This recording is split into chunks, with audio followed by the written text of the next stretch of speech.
Good morning from St. Bart's in Midtown Manhattan. My name is Peter Thompson. I'm the vicar here, and it is my delight to welcome you to the forum, where each week we explore important issues at the intersection of faith and the modern world. Today, we're honored to have with us Dr. Beth Sarah Wright, who is the Director of Enrollment Management at Holy Innocents Episcopal School and previously served as a college professor at NYU and Spelman College. She holds a PhD in Performance Studies from NYU here in Manhattan, and is the author of 5 books, including most recently Dignity, 7 Strategies for Creating Authentic Community, about which she'll be speaking today. Dr. Wright, it is so great to have you with us. Oh, wonderful. Thank you so much for your kind invitation. Thank you for having me here, and I'm excited to be with you. We're excited to have you with us and looking forward to hearing about Dignity. Well, thank you so much. It is indeed a passion of mine, and I'm glad to be able to share it. So good morning, everyone. And it's always a joy to be in New York, even though I'm not quite there, but it's still a joy. My daughter just went back to NYU yesterday, and she's a junior this year. So we have lots of connections with New York. I'd love to begin by simply just giving you a little bit of a background in my journey and sort of the evolution of the concept of dignity. So for all my life, I've been steeped in the Episcopal traditions and Episcopal/Anglican traditions. I went to an Anglican-influenced school in Jamaica, my home country, from kindergarten to 11th grade, when I graduated a little early at 15 years old. And I left there and went to an Anglican school, or a Scottish school, Church of Scotland. Ended up at a boys' school, 400 boys and 20 girls. I guess one could say the odds were in my favor, Peter. I was the only Jamaican there, and certainly the only Black student there, Black girl there.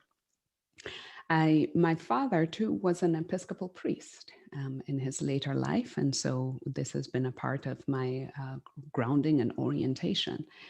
I left that school in Scotland and came to this country to Princeton University undergrad, and while it is not Episcopalian, I won't hold it against it. But then I left there and went to do my master's at Cambridge University, which of course is an Anglican institution and in many ways the parent of Episcopal schools in this country. Then I came here and while I was in Cambridge, I met my husband, who was then in seminary studying to be an Episcopal priest.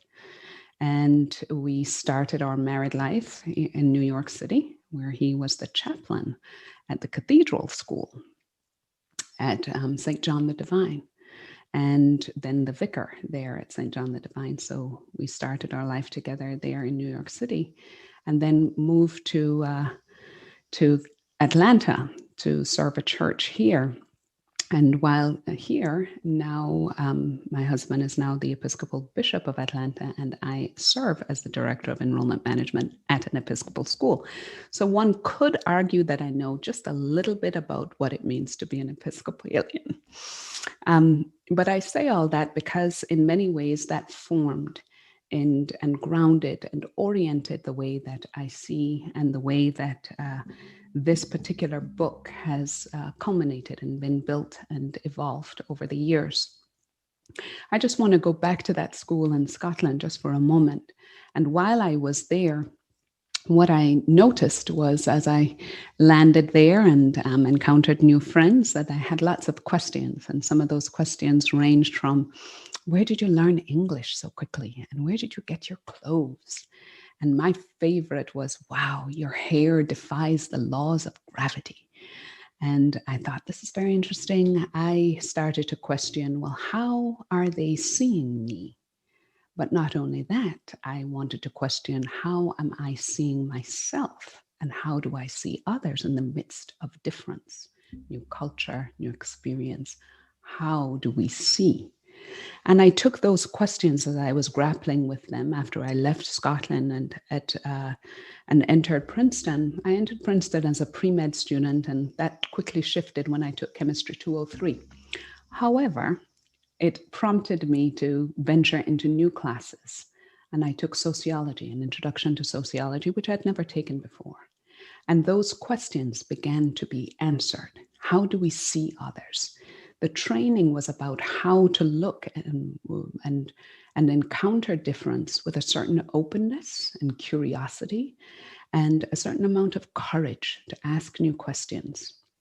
This shaped a new trajectory into anthropology, which I did at Cambridge University, and into ethnography, which culminated at my work at performance studies at NYU, which was about encountering different cultures and asking new questions. What I was doing, which now upon reflection, was that I was trying to see and being trained to learn to see differently. And that really has shaped the way that I see the world and that I'm oriented in the world and that I encounter the work that I do. What I realized that I was grappling with was I was yearning for people to see my human dignity, and I wanted to see the dignity in others. I didn't realize it then. I didn't have the words, but that's exactly what I was doing.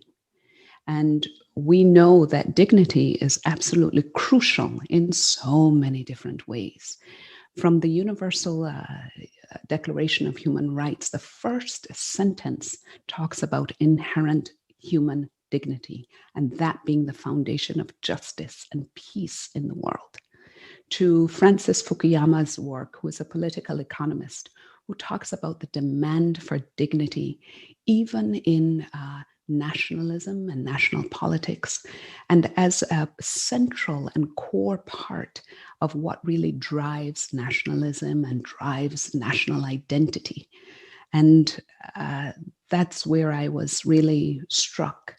Dignity is no longer some sort of an esoteric or just an idea, a theory. This is crucial. It is an imperative that we know and work and center or work around dignity. That has become extremely clear in the past few years with COVID and with the sort of national racial reckoning that the country has been grappling with. We can even see that now in what's happening in Afghanistan. We can see that every day, that this demand for dignity is a part of our humanity. So it was at Holy Innocents Episcopal School where the genesis of this book actually came alive. That's where it really began. I was first working in the enrollment management / admissions office, and I was curious about one thing. I know that as an Episcopal school, we are grounded in the Baptismal Covenant, we are grounded in Episcopal traditions, and much of that talks about, in terms of our aspiration, who we are as a school, it talks about being inclusive and being this wonderful community where all are seen, where everyone's dignity is honored and valued, and that you reveal their dignity. And this is the sort of language we've been using to describe our being. And what I also noticed was that in terms of that, what was happening on the ground when I looked around in terms of the student population and the faculty population, that there was quite a drastic revelation that there were many people who were not represented in the community. And I was wondering, how is it that we say we do this or we say we value this, but in reality, there's something different. So then I became really interested in that gap between who we say we are and who we actually are. And I was really struck. And I wanted to be able to say, well, there's something here. How can we narrow this gap? How do we narrow the gap? So I actually went home and I was just, thinking about this. We need an instrument. We need something more. We need to be able to ground what we're doing, really ground it and embrace who we say we are and put some parameters around that. I also noticed in a leadership position at the school that that's been in our strategic plan for years upon years. And so why haven't we actually realized this vision, this aspiration for our community? And I realized there's something more when it comes to these very challenging situations, challenging problems, challenging issues that reside deep inside. They do reside deep inside. And it's very hard to work on these challenges that really, there is a lot more of emotion woven up in there. There's a lot more stuff. And we need to be able to challenge those things and work on those things, those emotions, those feelings that you feel, the visceral feelings in your stomach, in the pit of your stomach. Those are the types of challenges that I noticed we are not really facing them. In fact, those are the challenges that we tend to avoid. And so when we start to face them, that's when all the explosion comes up. That's when it becomes very explosive. So I'll tell you another story. So at that school, we had a chapel, which is very normal. We have chapels and we celebrate in our chapels the coming together of various traditions. In fact, at Episcopal schools across the nation and across the world, there are only about 15% on average students who may be Episcopalian or even Christian. And the rest of 85%, it's just a whole big difference of all sorts of people of different faith traditions or no faith tradition. We had a student read from the Quran. We also had a student read from the Torah and a student read from the Bible. And the student who read from the Quran read first the passage in Farsi and then in English. I was struck that the next day there was such an explosive reaction to this, to the point that some of our students, some of our families were so upset. And there was such a visceral reaction. And there was a question, why are we heading in this particular direction?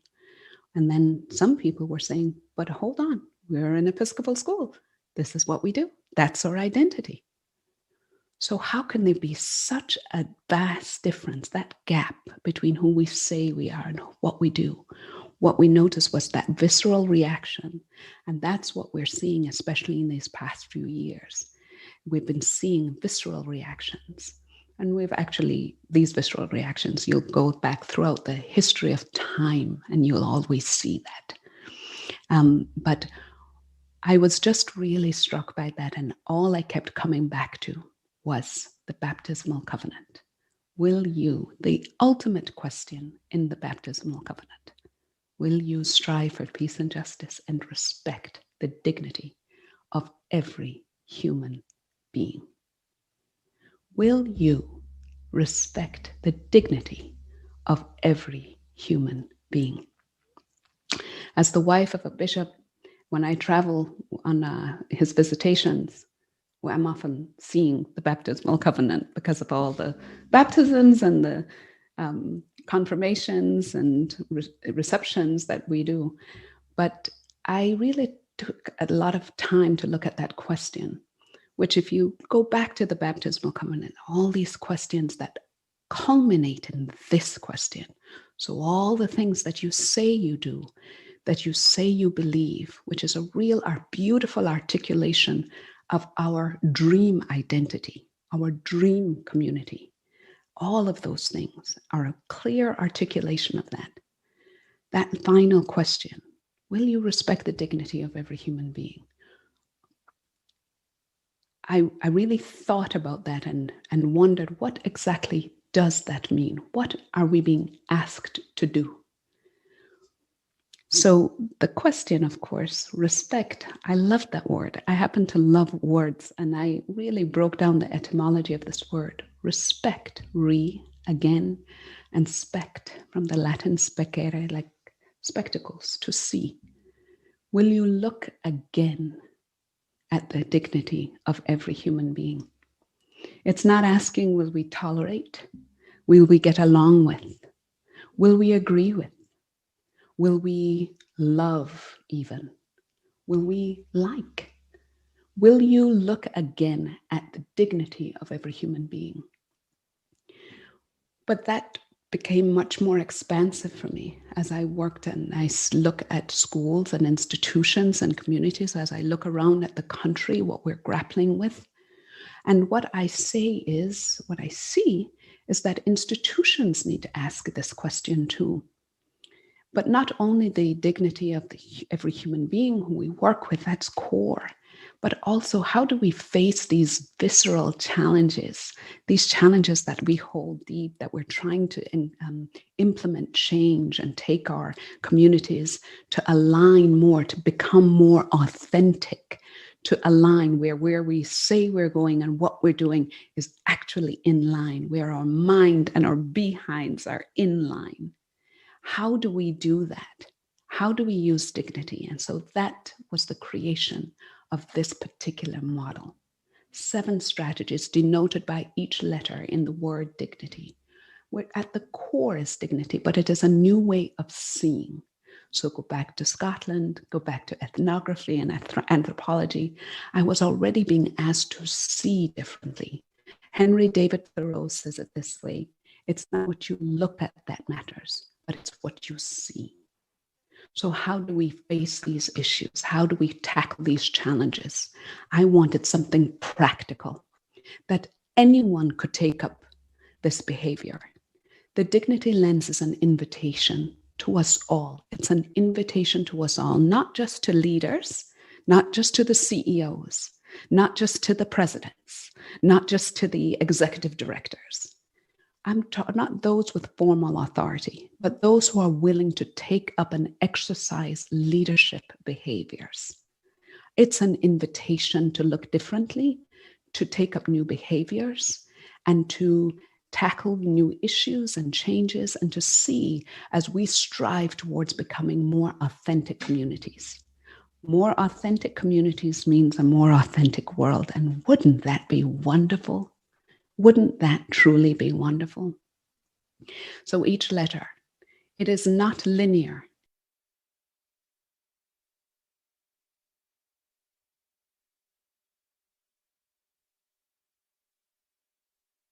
Lenses, and you're able to see differently and ask new questions. It's an invitation. And it is grounded in practical elements, in ways that we can measure ourselves and our work and what we say we're striving towards, and hold ourselves accountable to it. So each letter, and I'll just go through them briefly. Because it's not linear, I'm going to start with why. Why? Yield. What is it that you want to yield? And how are you going to measure yourself? If we are striving towards something new, something different, something more authentic, if we're living into the very ideals that we say, what parts of those ideals can I measure?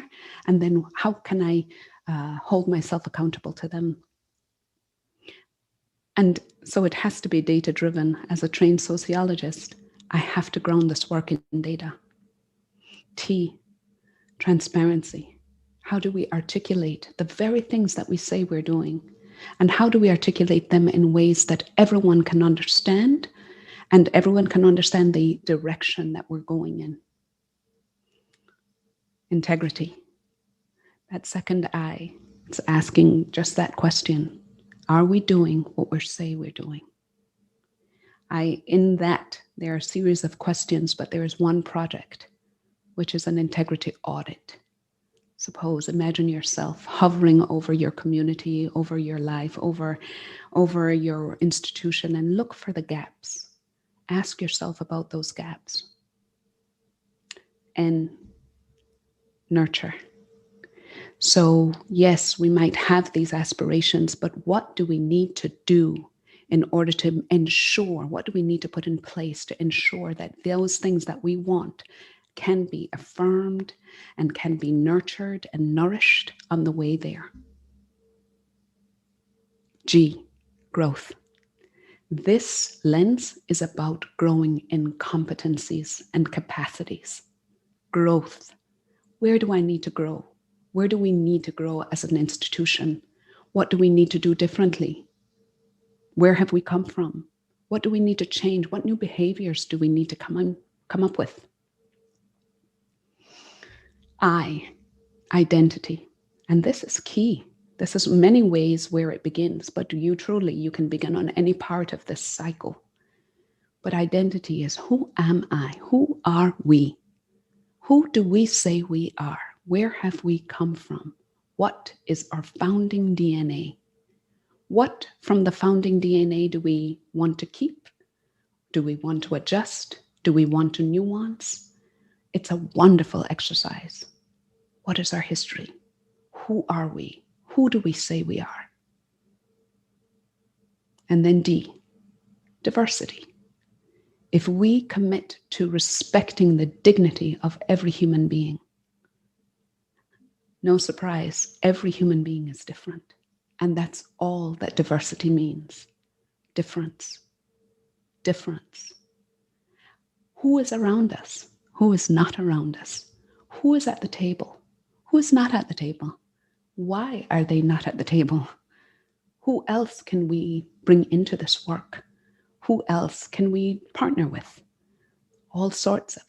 And let's look at what diversity means. Difference, different ways of thinking, different perspectives, different backgrounds. There are so many different ways that we think about difference, and we can celebrate and embrace that in the work that we're doing.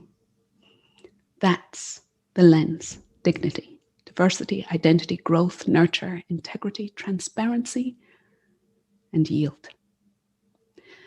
If we just put on those glasses whenever we refocus, whenever we have a question, whenever we are trying to do something different, whenever we're trying to implement change, when we're trying to achieve something that we say that we really want to achieve, creating that dream identity, creating that authentic community. Oh, how wonderful. I think it would be such a joy, such a boon for this world if we were only just to remember at the core of it all, dignity resides. It's important. I would like to leave with just one quote from Alice Walker, which is how I begin this book.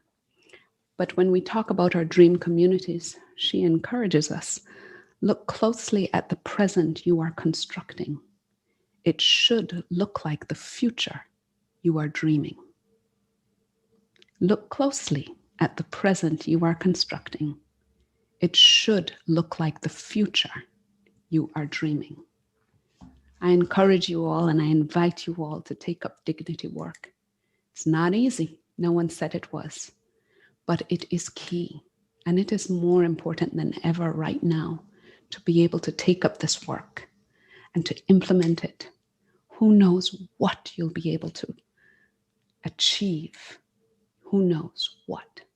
I invite you to join me and others in this important dignity work. Thank you.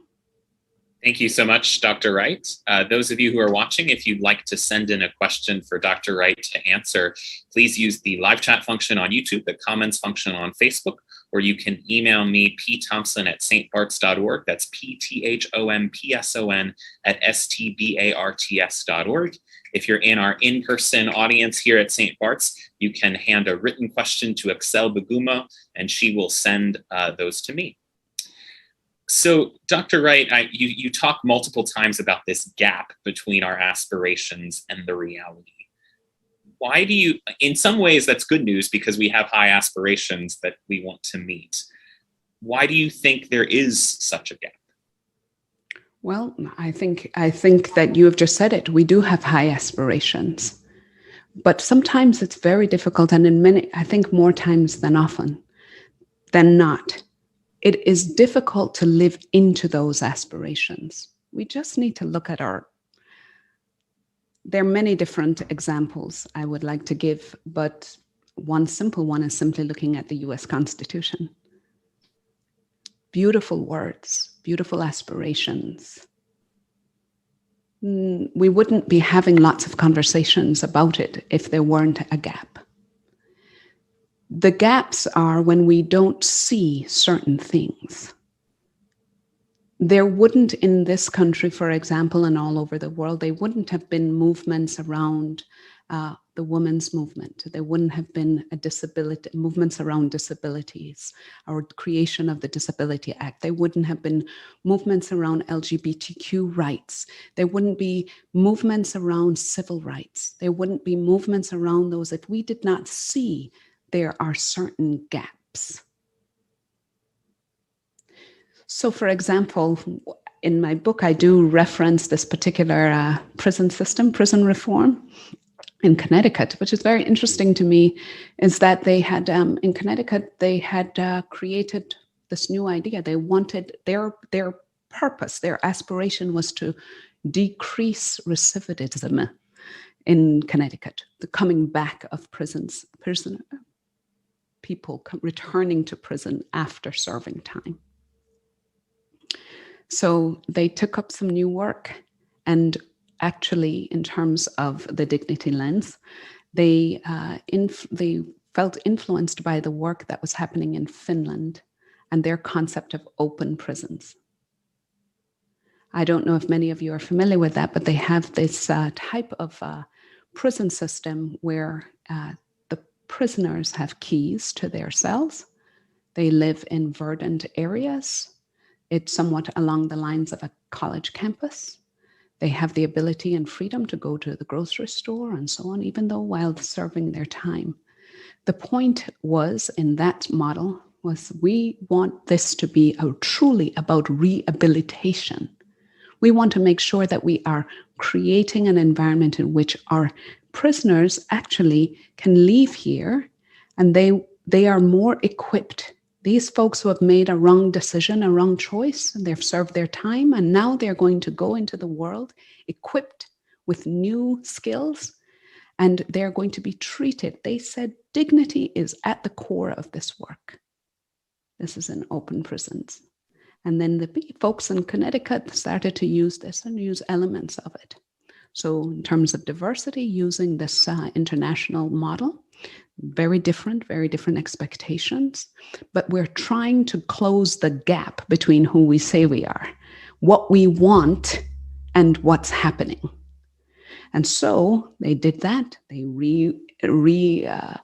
infused the idea of what it meant to be a prison system in Connecticut, actually in terms of identity, and then in growth, asked their security officers and to take up new behaviors. They train them to be more of therapists and to work with the prisoners, those people in prison, and work with them in new ways, help them resolve trauma and so on. So it was a new way, new capacity to grow. And then they nurtured that and made sure that there were different classes, different skills that these folks would be equipped with in order to go back into the society. Very clear about the transparent about the ideas and what we want to do and what we're trying to do here differently. And then being able to measure just how many people come back, the yield. And always asking, are we doing what we say we're doing? So yes, I think there are many gaps. We just have to look to our individual lives, Peter. How many times do we say, I would like to lose weight? And I'm saying this while I eat my donut. And I'm going to think, well, I don't know. What do I need to do in order to change that? I think that is simply, that's human, actually. It's to have those gaps. And it's wonderful when it's not. We wouldn't be striving for authenticity in all the ways that we do. And we do, and we struggle. And that's why I love the question in the Baptismal Covenant, because it says, will you strive? Strive. It doesn't say, will you do it tomorrow? Do it today even. You will strive, make progress. And that's the kind of work that this dignity work is about. It's making progress. And there will be failure, and that's okay because it's only a learning opportunity. How can we make more progress? I think it's only appropriate that this morning's gospel reading is about the Pharisees who see impure practices happening and critique them, but have to look at the impure practices in their own hearts. And the reading from James also deals with this kind of gap between what we hear and say and what we actually do. Be doers of the word and not merely hearers. So you're resonating with the scripture lessons for today. Well, I think it's wonderful. I think Jesus was a wonderful model of that. He always asked the most interesting questions, didn't he? Just ask the questions. Ask the questions about what you actually believe and how are you living this out, and which he did in many ways. But also, what is also rife throughout the Bible are many different examples of people taking up this kind of behavior. And you didn't even have to be of informal authority. Look to the midwives who saved the babies when they were being the holy innocents, when they saved them, the boys. They took up that behavior all on their own because this was not right in terms of who we say we are and what we're doing. Why are we killing these babies? So anyway, yes. Can you talk more about the theological underpinnings of this model, or is it envisioned mostly as a secular one? You obviously were influenced by the Baptismal Covenant. Were there other pieces of scripture or teachings of the church that influenced this model?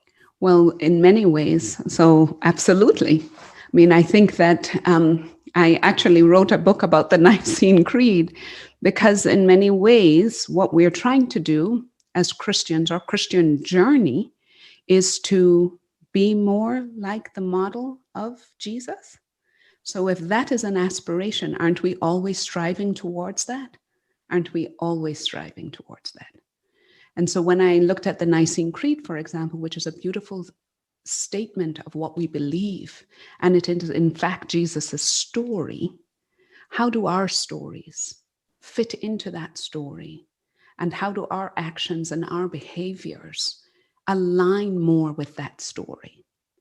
How does that happen? How can we embrace all parts of that story?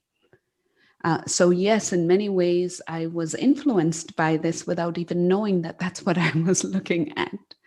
But yes, and I actually encourage us all to, I think that there is fear. We do want to have that separation, and there is fear that leadership behaviors or striving towards certain aspirations in institutions that are not necessarily affiliated with spiritual traditions, that wouldn't be right. There's no place for that. But what I love about the word dignity is that it really transcends secular and spiritual. That, to me, I wish we could focus more on dignity, the dignity of the migrant, the dignity of the officers at the border, the dignity of the children, the dignity of the adults who might want to cross the border, the dignity of the criminal, of the person who's made a wrong step, a misstep, who has missed the mark, the dignity of the person who has murdered another, and the dignity of the victims and the family. How do we do that? How do we ask new questions? And how do we look again at the dignity of others? I was just listening to a podcast with Krista Tippett, and there was there was a quote that said, "There's no them, there's only us. We all share human dignity." Let's not forget that.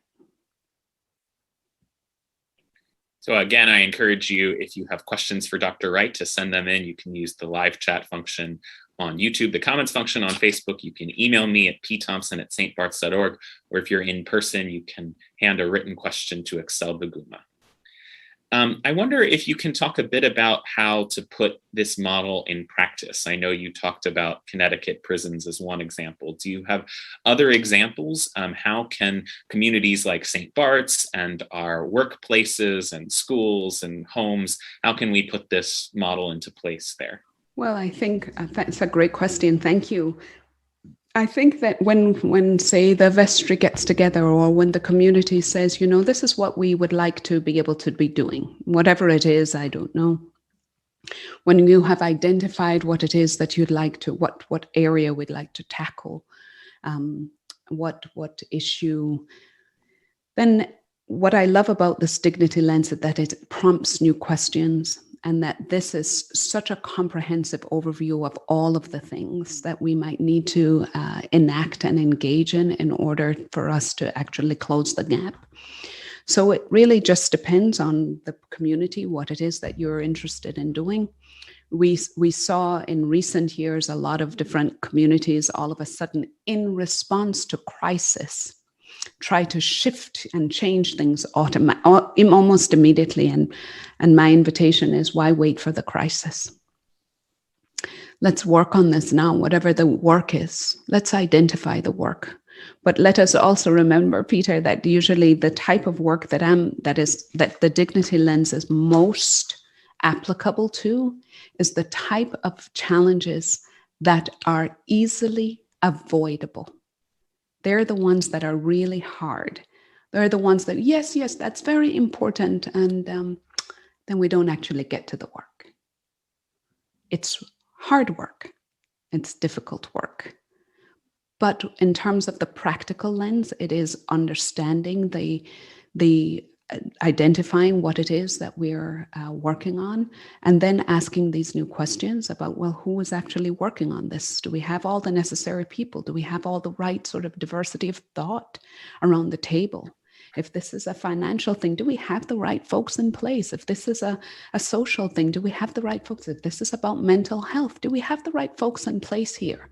Whatever it may be. Who are we speaking to? And by the way, why haven't we been speaking to this person? What did we miss here? And where does this come from? So there's, with each of these, and that's what's in this book, with each of the strategies, there are a series of questions and approaches that we need to be able to ask and engage in, and to be able to articulate. So it is, in terms of practical work, what I also love about dignity is that this is work that anyone can take up. From the CEO to the janitor, anyone can take up this work by a simple institutional affiliation. Anyone can take up this work. One of our audience members asks what role opportunity and/or mentorship plays in creating diverse community. What role, could you repeat the question for me, please? What role does opportunity and/or mentorship play in creating diverse community? Well, so once again, this is more about creating authentic community. And when increasing diversity, it's simple to simply be able to look at the dignity in everyone. So to ask that question under that tenet of diversity is to simply, one, redefine or define what exactly does diversity mean in this context? What are we talking about here? What sorts of different perspectives, opinions, thoughts, different backgrounds? What can we do here in order to think about what does diversity mean here? Do we need to articulate it here? When I was doing work, for example, with the school, it was not just about racial diversity, but it's about where do the students come from? What types of schools? Is it okay if we have a student coming from a homeschool environment? And if we do, what do we need to put in place here in order to nurture that particular student? Or students who are coming from that particular area. So you're asking new questions. So in terms of opportunity, it's asking, being curious. And in terms of mentorship, surely that's a part of the nurture. So if indeed there are different people, and maybe being in a community, maybe some folks are less represented, then maybe there is an element, a need for, under nurture, to have an element of mentorship in that particular context. But maybe in another context, it's not necessary. It really is about you doing the very important work, the excavation work, the work to ask new questions, to be curious, to look around with new eyes. It's not always the same. It's not going to always be the same. It's going to be unique to that particular community, I think. What obstacles exist in terms of enacting the dignity model, in terms of respecting the dignity of every human being? What kind of resistance might folks throw up, and how do you overcome those obstacles and that resistance? I love that question. I love it because there are always going to be obstacles because we've been we've been trying to avoid this question, whatever that issue may be. The obstacles usually come in. Remember, I said that the challenges that the dignity model works best with are those challenges that are what Ron Heifetz, leadership expert Ron Heifetz, calls adaptive challenges. Adaptive challenges. These are the challenges that really take attitudinal shifts, cultural shifts. These are all the types of emotions and feelings that are deep down in our stomach. So we'll be speaking to loss. So because we're going to be changing in some areas, some people will lose something. So we'll have to speak to loss. And frankly, when you're losing something, that's an obstacle. That can be an obstacle. It can be explosive. Some people are going to be gaining something. And with that gain, that may mean more work, a shift in attitude, a shift in perspective. That's also going to be an obstacle because it's taking up new energy, new behaviors. So really, that question is best identified under the G in dignity, growth, because we're going to need to grow in some new capacities and new competencies. And we all know on a personal level how difficult it can be to grow in new behaviors. We all know that. So those are some of the obstacles for sure. The emotions, the loss, the grief that may come along with shifts, cultural shifts, institutional shifts, the grief that also comes along. That's a huge obstacle. I'm thinking transparency might be a particularly difficult part of this model. Institutions specifically, they're often concerned about liability. They're concerned about appearances, how things look. Why is it in the interest, or is it in the interest of institutions and people to be transparent? Why is this a practically important thing for us to look towards? Well, I think if we just simply look towards the issue, the question of authenticity also, there's a certain amount of power and certainly a certain amount of power that's involved in being vulnerable. We often think that vulnerability is a weakness, that it is not something that should be embraced. But if you were to read any of Brené Brown's work, who is an expert in vulnerability, you can see that vulnerability has a lot of opportunity and power. Transparency in putting words to the very feelings, the actions, the aspirations that we are striving towards, that in itself could be a revolutionary act. This is what we striving for. That in itself could be revolutionary. Simply a radical act to say this is actually what we are working towards. And inviting people, mobilizing people to be able to ask new questions, to take up this behavior. We have to end soon, but I'm wondering, before we end, can you talk a little bit about your academic background in performance studies? Does that have any relevance to this model? And what have you learned from that discipline that you put into practice today? Oh, absolutely. It was a direct line, So as I said, starting with sociology was looking in a more at a distance at people and people's behaviors and cultures. And that was a real invitation to me to go further into anthropology, which I did for my master's at Cambridge University. But it was while I was at Princeton when one of my professors, Barbara Browning, said to me, based on the work that you are doing, we had to write theses, and based on your thesis, I would encourage you to look at this program at NYU called Performance Studies.